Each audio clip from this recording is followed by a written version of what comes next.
For a head coach who's long prided himself on defense, for a head coach who's long prided himself on stopping the run, for a head coach who's long prided himself on preventing the deep plays.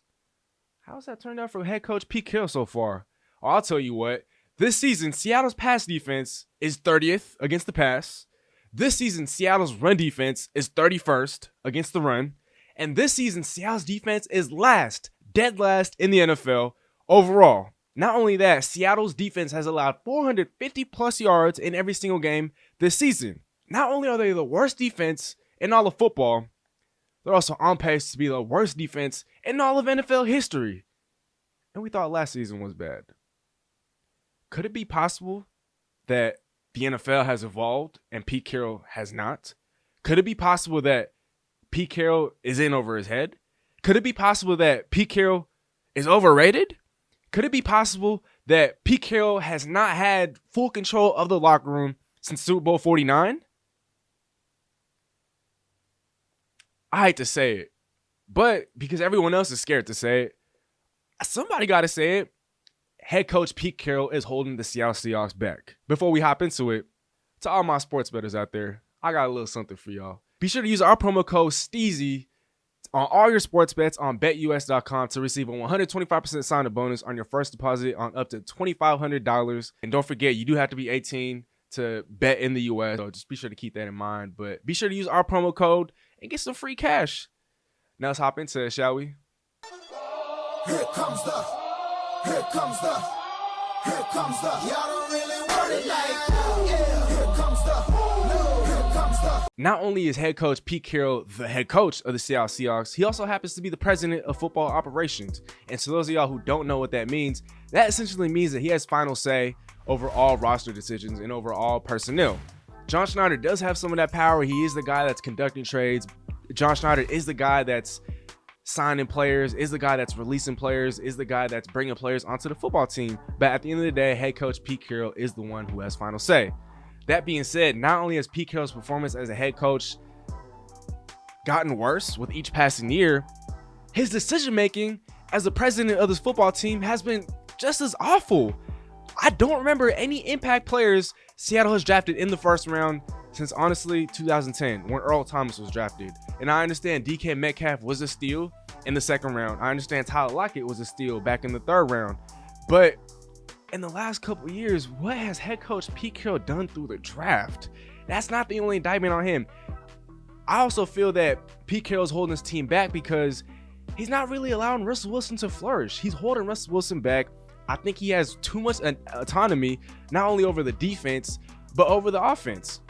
A lot of people are calling for Ken Norton Jr.'s head, but at the end of the day, he's just a yes man. He's only running Pete Carroll's defense, and Pete Carroll's defense has not been very pretty. In addition to that, he's not even using Jamal Adams correctly. And I know this is speculation, but to trade 2 first-round picks, a third-round pick, and a starting safety, that to me seems like a Pete Carroll move. I honestly don't think that that's something that John Schneider would have done. And I say all that to say that I don't regret the trade. I still think that Jamal Adams can excel like he did last year when he set the DB record for 9.5 sacks. But why would you trade all that capital to bring in a guy like Jamal Adams, a superstar, a player who excels best when he's closer to the line of scrimmage than when he's away from it? And this season, here's some of the stats. Jamal is playing nearly 40% of Seattle snaps at free safety this year as opposed to 19% last year. Jamal is also playing 33% of snaps in the box this season compared to 42% last season.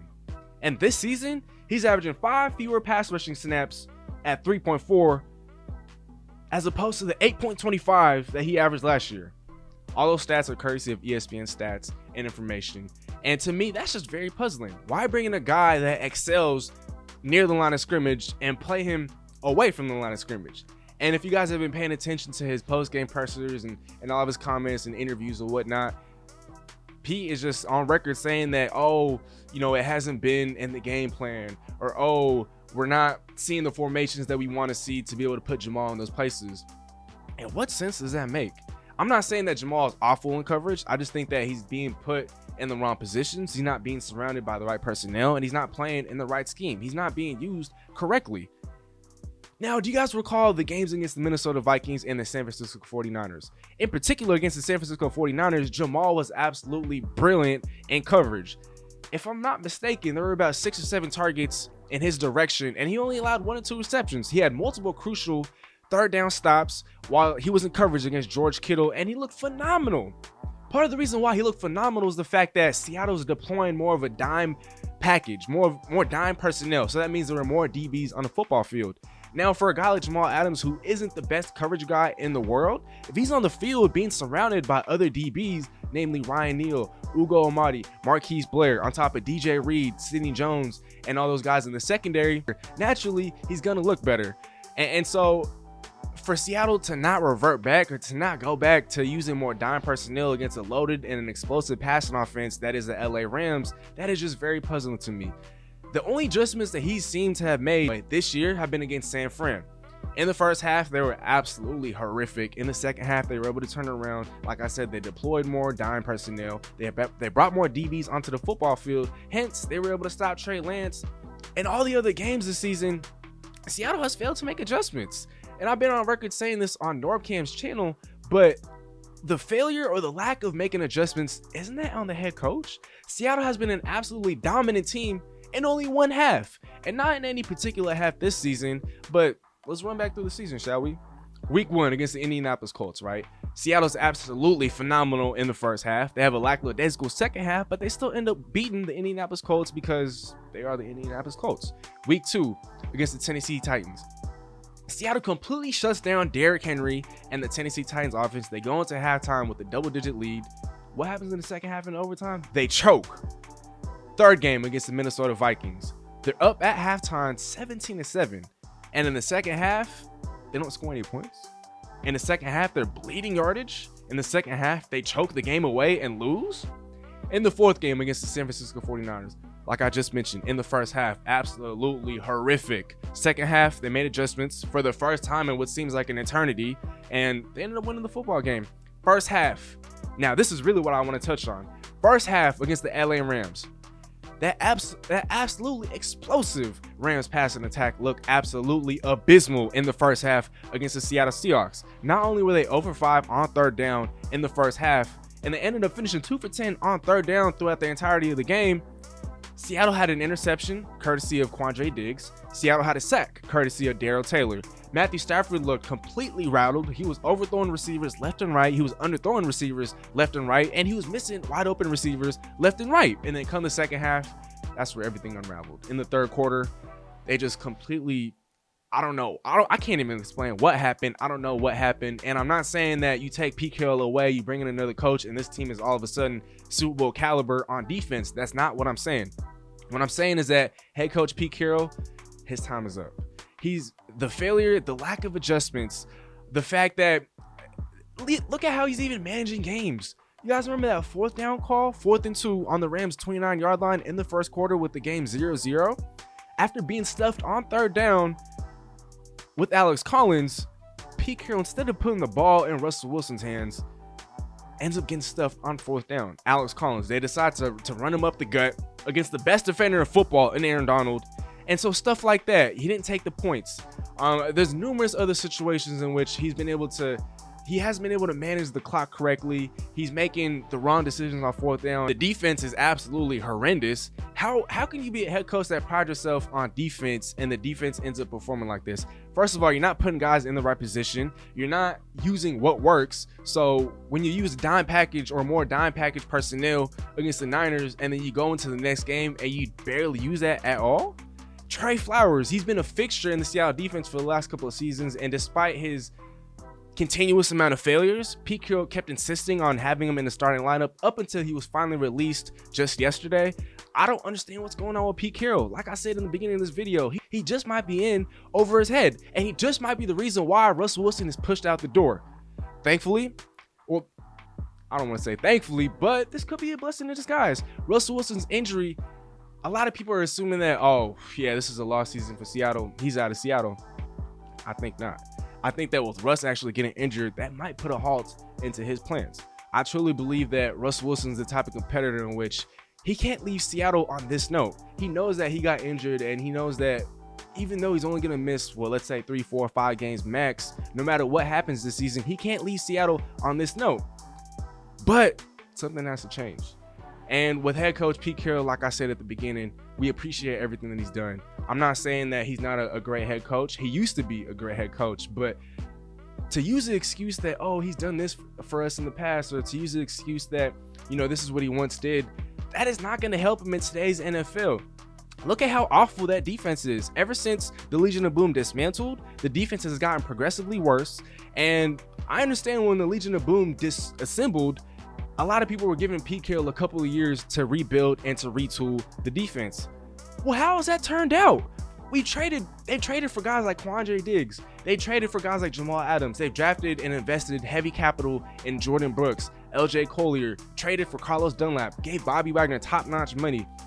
And there's all this talent on the football team, and yet the defense is only getting worse. Who else is there to blame but head coach Pete Carroll?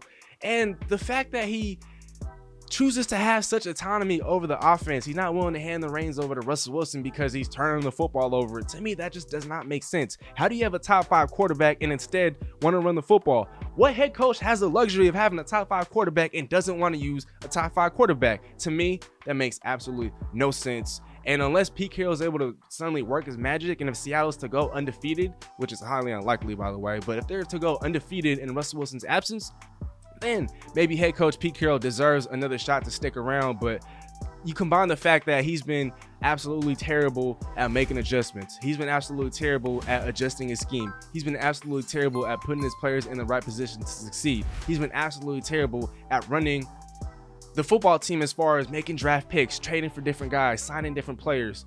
He just hasn't been very good for so long. And I don't know if it's just the Seattle or the homer in me, but I've been giving him the benefit of the doubt for far too long, even when he's really showed us that he hasn't deserved it this entire time. How about this for you? With Russell Wilson at the helm in 5 games, actually scratch that, in 4 games, Seahawks have scored 20 points in 4 games. That's an average of 5 points per game in the fourth quarter. 5 points per game in 4 games in the fourth quarter? That's not going to cut it.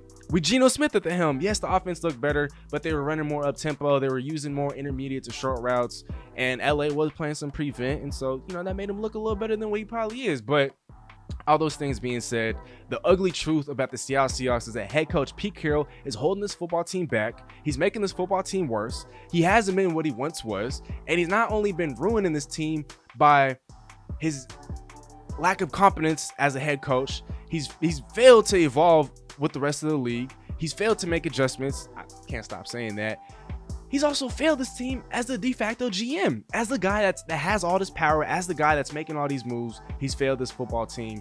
And I just hope that Russell Wilson is able to give this franchise another chance after the season, as I truly believe that Pete Carroll, it's time for him to go. At this point, he's more, yes, he's still valuable in the fact that he's such a player-friendly coach and that he's such a cheerleader on the field and that he has so much energy. But I really have a lot of doubts as to whether or not he can still continue to rally troops like he used to. And to me, when you look at guys in the locker room and what they're saying in post-game pressers, it's almost as if they're calling each other out. Trey Flowers was calling the scheme out. You got Quandre Diggs calling other players out. Is he losing the locker room too? If so, then yes, it's time for Pete Carroll to go. He's had a great career, Hall of Fame career, one of the best coaches of all time, and obviously the best coach in Seattle franchise history, but the game has outlapped him. I'm sorry to say it, but that's the ugly truth about the Seattle Seahawks. Pete Carroll gotta go. Let me know what you guys think down in the comment section below. Am I tripping, or is Pete Carroll actually the reason as to why Seattle is struggling so badly? Let me know what you guys think down below. While that marks the end of this video, I hope you guys enjoyed. Again, don't forget to use our promo code in all caps Steezy to receive a 125% sign-up bonus on your first deposit on BetUS on up to $2,500 today. Link will be down in the description below. Hope you guys enjoyed. Nothing but love. All glory to God. Steezy out. Go Hawks. Again, this video is going to be dedicated to Mr. Todd Nas. While that concludes this video, we have loads of other content. You don't have to stop watching there. Other content on our channel homepage, as well as our social media platforms. And again, don't forget to hit that subscribe button for us. Tell a friend and tell a friend. Nothing but love, and Steezy out.